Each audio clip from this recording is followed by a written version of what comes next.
And welcome, Hoosier fans, to another special edition episode of the Assembly Call here on, what's today, Wednesday afternoon.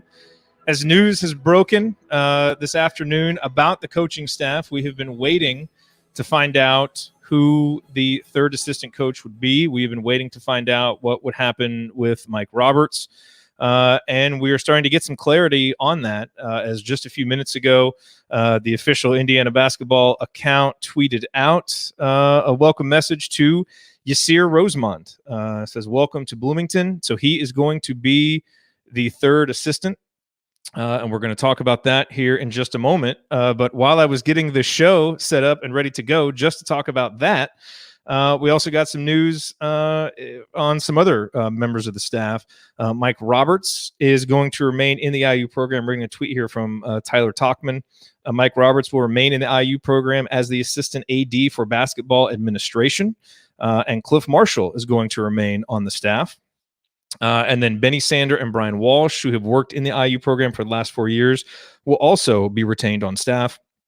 Walsh will be the new team and recruitment coordinator, and Sander has been promoted to director of basketball operations. So there we go. A whole lot of news there about the coaching staff. Now, I had hoped to actually be able to have Coach Rosemond on the show here today. And I guess it could still happen. We were just texting back and forth, so we will see. But I want to start out talking about that. I want to start out talking about Yasir Rosemond, who is going to be the third assistant coach. And I want to talk about that starting off because I know there have been a lot of questions about him. This is a guy who has a lot of experience. He was an assistant coach at Alabama. He was an assistant coach at Georgia. He was an assistant coach at Oregon. Has worked with a lot of guys who ended up going on to the NBA. Has worked, with a lot, coaches like Ernie Kent and Mark Fox from Georgia. He was at Alabama under Avery Johnson. Was there when Colin Sexton was there. Has been credited with helping Colin Sexton, kind of rework his shot some and improve there. He was not retained when Nate Oates came on. And so, after that, then, was still under contract with Alabama, but didn't take another job that season, and has been working in player development since.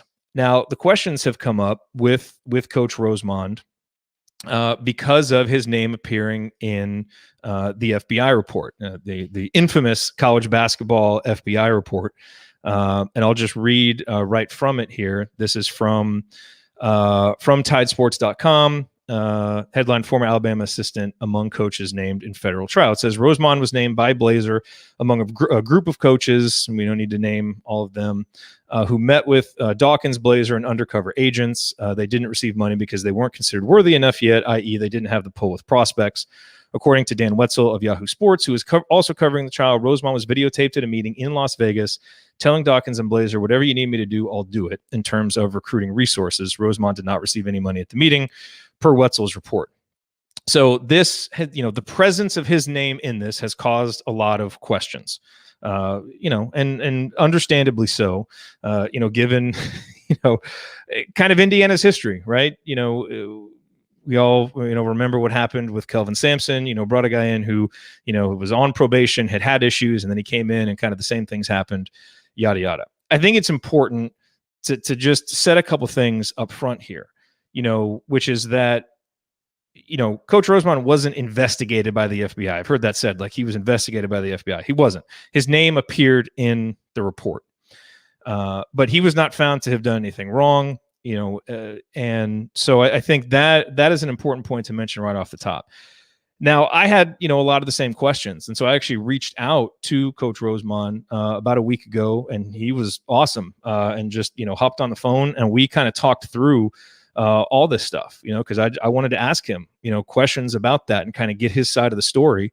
And we've talked about him coming on the show so that he can share that side of the story here. And, I think I'll wait and let him do that so that you can hear it from him. But I know just in talking to him for the 30 to 45 minutes that we were able to talk, there's a guy that I really liked him. I believed his answers on this kind of stuff. And what I found him to be is an incredibly genuine, authentic guy who was just really excited about the prospect of possibly becoming a coach at Indiana University, which he now is going to be able to do. And, I think it's always so important in situations like these, when you have something like this comes out and then you see these knee-jerk reactions happen, it's always good to kind of take a step back and really kind of do your research, and you get an impression of what someone might be in your mind because of how they're perceived or how things are explained. And then you kind of dig into it, and that perception kind of fades away and is replaced by something that's more well-rounded and more accurate. And, as I started to research Coach Rosemond, really, kind of, with the first thing, knowing about him, just that he was mentioned in this FBI trial and the concerns that some had about that, what I found was a coach that has a lot of experience, has been to a lot of different places, done a lot of different things, and is really, really enthusiastic about building relationships with players, about developing players, which is what he's been doing. You look through his Twitter feed, and it's a who's who of highly ranked prospects that he's working with, that he's working out. And he's a guy who obviously has a lot of connections, from his time in coaching in a lot of different places, in the South, out West. He's a very connected guy. And he obviously, has relationships. He worked, I believe, at Oregon with Kenny Payne, the former Kentucky coach who now is with the Knicks. And obviously a lot of people have drawn connections there because Mike Woodson was then working with Kenny Payne. So to my knowledge, he hasn't had any experience working with Coach Woodson, but I think that's where the connection comes from. So, but if you haven't seen, and I'll try to remember to put links to these in the show notes, but he did a series of videos on YouTube, a series of just kind of discussions with another host called Recruiting in a Pandemic, or Recruiting in the Pandemic. And these were essentially videos meant to educate parents and players on how to navigate the recruiting process, especially during the difficulty of a pandemic. And these are hour-long videos, really in depth, and it's he and a co-host just kind of going back and forth, sharing their experience. And you watch this and you can see how incredibly helpful it would be to parents. And this is, as I watched that, as I talked to him, as I did my research, the caricature of, and someone put it in the chat, Indiana got their bag man and all this stuff. That caricature to me, based on the stuff I was reading in my conversation with him, really started to fade away and was replaced much more by a hungry coach, a grinder, and a guy who, you might think, oh, this guy's, he's been at Georgia, he's been at Oregon. What's he going to know about Indiana basketball? We talked about it. He had a rich understanding of Indiana basketball. He's similar age to, to what I am, and grew up with a great respect for Indiana basketball. So, I really think I'm really excited to have him on the show. He just texted me and said, can't wait to talk with you. It probably isn't going to happen right now, but we'll, try and get something tonight, tomorrow at some point. I really think that you guys are going to like this guy. And I really like him. And so, I've spent a lot of time thinking, okay, if he's the hire, what do I think about this? Because, it's like anything else. I mean, it doesn't come without risks, I suppose. And our fan base tends to be a little bit more knee jerk when the risks, seem like they may be tied to rules and all of that stuff.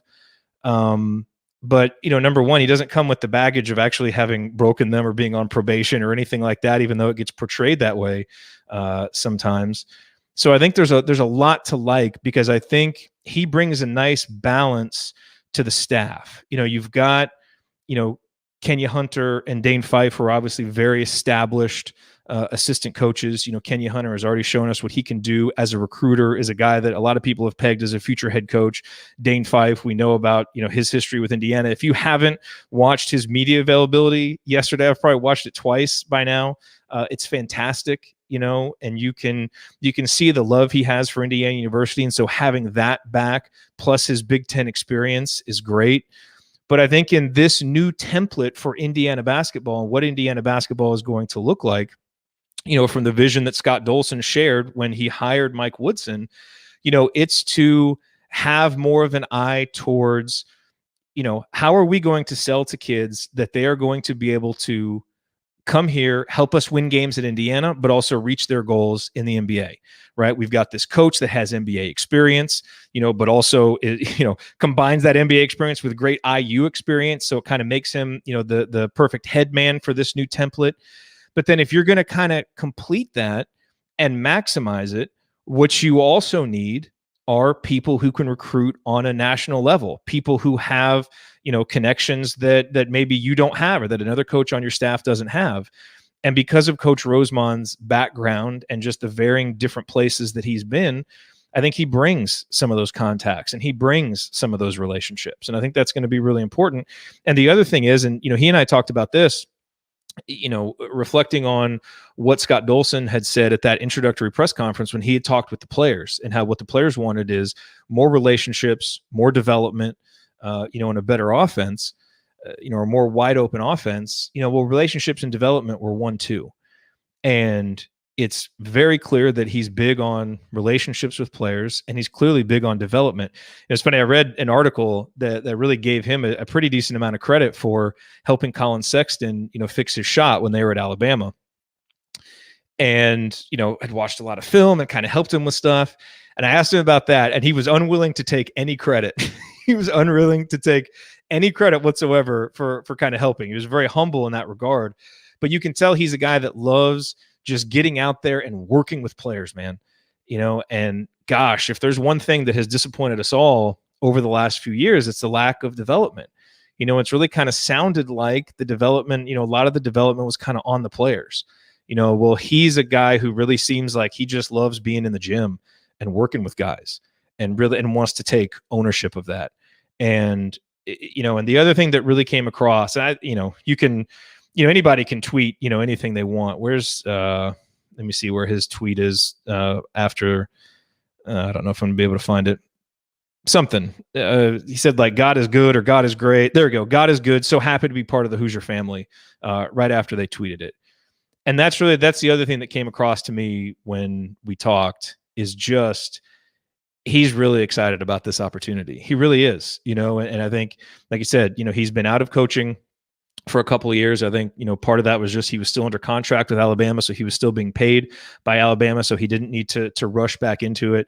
It is worth noting that everybody in that, the FBI article that everybody cites, all those names in the same paragraph with Coach Rosemond, Anthony Coleman, Steve Smith, Rafael Chilius, Amir Abdur-Rahim, those guys are all working again in college basketball, just as now Coach Rosemond is, and he was obviously vetted by the university. So I understand why people are going to have questions. I understand why the knee-jerk reaction of seeing an assistant coach that's being hired by Indiana mentioned in an FBI article is going to cause a little bit of concern. And I'm not going to tell you, not to have just a little bit of caution. Like, that's fine. But I can tell you that I have really come around on liking this hire and really being excited about this guy. And so anyway, I'm excited to have him come on the show here whenever that happens, and have him be able to share his story and just kind of share his enthusiasm with you guys, because I think we're really gonna like him, and I think he's going to be a good compliment to the staff. Now we will see. That this is, I think the kind of the one thing that now I'm thinking about with this staff is, staffs a lot of times look good on paper. When Archie was hired, that staff looked good on paper. It's like, wow, we got Archie Miller, this up-and-coming coach, and now we got Ed Schilling, who's got contacts with Keon Brooks, and he's going to deliver Keon, and he's big on development.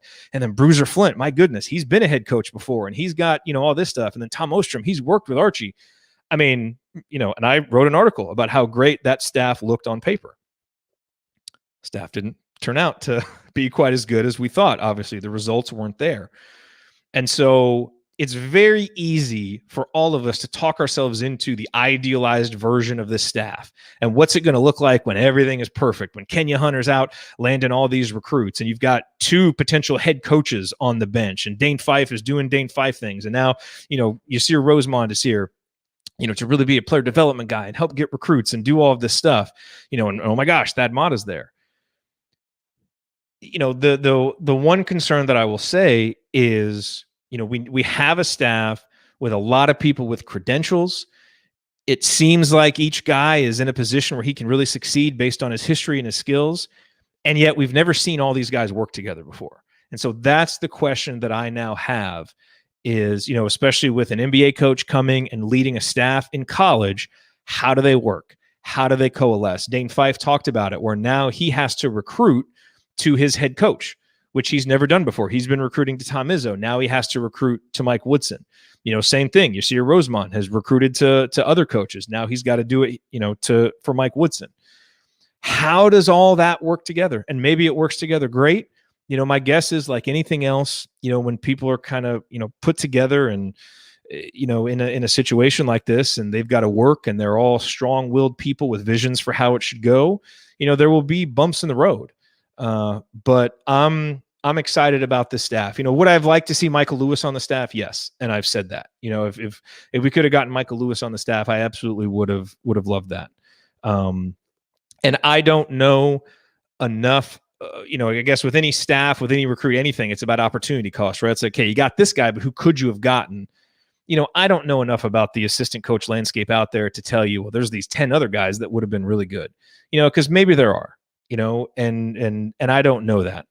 All I can tell you is from the research I did on Coach Rosemond and from talking to him one-on-one, I like him and I think he's going to be a good fit. And I think, it doesn't seem to me like he's just a guy that's coming to Indiana to get a job and to use it as a stepping stone. He seems to really appreciate the opportunity at Indiana. And that's what you want. Why is everybody so excited about Dane Fife? It's because, man, when Dane Fife talks about Indiana basketball, you can just see it dripping off of every word, the love and appreciation he has to be back in Bloomington, to be working here, right? Well, obviously none of the other coaches are going to have that, that same thing that Dane has. But I did get some of that sense from Coach Rosemond that he really appreciates the opportunity and is going to come in here and work his butt off to make the most of it. So more on this to come, certainly, but I just wanted to give you my initial reaction to it and share. I didn't want to talk a lot about having talked with him until, it became official, even though, it's kind of been the rumor for a while and we thought this was going to happen. But I feel comfortable sharing that stuff now, and I'm very excited for him to come share his thoughts on his own. So, look for that moving forward. Let's talk real quick about Mike Roberts. Very excited that he's going to stick with the staff. There were some thoughts that, look, Mike Roberts is a pretty accomplished assistant coach, as we talked about when he came over. He was with UNC Greensboro with a staff that's really kind of an up-and-coming staff and a coach that gets mentioned for a lot of big jobs there in Wes Miller. And he left that position and the security and potential of that position to come back to Indiana because he loved being here and was here for a couple of years. And then that head coach gets fired and he's in limbo. But certainly he did enough to impress upon the people in the athletic department that he should be back. And so he is going to be back in a support role. And I don't think you can have enough people like Mike Roberts on your staff, guys who, again, have been here, understand how it works at Indiana, and now, you can bring in a guy like Coach Rosemond who appreciates Indiana basketball, but isn't going to have the firsthand knowledge of how things work in Bloomington and, what, kind of how things are done and what the landscape is like. But now he's going to be, Mike Woodson has obviously the background in that. Dane Fife does. Thad Matta, has some of that background. Mike Woodson is. So I think having this continuity is really good. And I think for a team that is really talented, and, look, Dane Fife talked about this in his press availability. He called Indiana's team last year an NCAA tournament team. And I mean, a lot of us agree in terms of the personnel was there. The expectation to make the NCAA tournament was fair. The bottom just fell out of the dang thing over the last few weeks of the season. But there is still a lot of ability on the roster. And when you add in guys like Xavier Johnson and Parker Stewart, my kind of initial read on things, until we see who all is going to be here from the other Big Ten teams, who's coming and going, like all that stuff. I don't see any reason right now why Indiana can't be one of the 4 or 5 best teams in the Big Ten. Now, maybe that'll change when we see what the rosters are, but I think with what we have, I think that's very possible, which means it would be an NCAA tournament team. So when you have that kind of roster coming back, and you're going to have the upheaval of a new coach and a new system, and gosh, even a coach who's kind of learning how things work in college, so you got to adjust to all of that. having the stability of, hey, Coach Roberts is still here. Hey, Clif Marshall is still here, doing, his work with the weight training. I think that's only going to help, and the other support staff members, Walsh and the other guys. So I think that's really good for this set of personnel being able to maximize what it can do. A backcourt that looks to be better with the additions of Xavier Johnson and Parker Stewart, possibly the reemergence of Rob Finney, the development of Christian Lander, and then, your All-American and Trace Jackson Davis, and guys coming back like Race Thompson. A lot of ability here. So the fact that it's a change that was needed at the very top from the head coach, but stability otherwise, I think is really good. The other thing I want to mention, and I can't stay on too long because I got to go pick up my daughter, so this was just meant to be a quick hitter. We'll obviously talk about this much more on Assembly Call Radio tomorrow night. The other thing I want to talk about is Joey Brunk. Was definitely surprised and was a little disappointed to see the news that he's going to go elsewhere. But I think it also made sense, and it sounds like he was pretty much told, that, with the new system and how things are going, he may not be the best fit. That's fine. It's not like a value judgment on him as a player necessarily. It's more that, now with a system that isn't so built around two bigs and isn't going to be so built around dumping it into a guy with his back to the basket, it's a little bit of a tougher fit for Joey Brunk, especially if Mike Woodson wants to, do some more switching and do some of that. And so I think, with Race Thompson coming back to help provide some depth and Logan Duncombe coming in, Indiana can absorb Joey Brunk being gone. To be clear, I would rather have Joey Brunk. I think his leadership is important. I think his toughness is important. We saw the last time he could play, just him being able to do Joey Brunk things. He was able to go out and save Indiana's bacon in that game at Connecticut. He was able to save Indiana in that home game against Minnesota with just hustle and heart. And I think last year, Indiana gets 2 or 3 more wins with Joey Brunk because some of those close games, some of those games without energy where Indiana just needed a rudder, Joey Brunk can be that guy because he's got that experience, he's got that leadership, he's got that toughness. You don't just replace that. And I think that still could have been useful on next year's roster. But it does free up some minutes for guys who have more athletic ability in a system that seems to be catered a little bit more toward getting up and down the court and really maximizing the athletic talents of the players more than what Archie Miller's system did. So I think for Joey's best interests, going to another place may be an opportunity for him to play more, get more touches, all of that stuff. And I think Indiana can absorb it, even though I think having him as part of the locker room, would only have made things better. I just don't know how many minutes he actually would have gotten.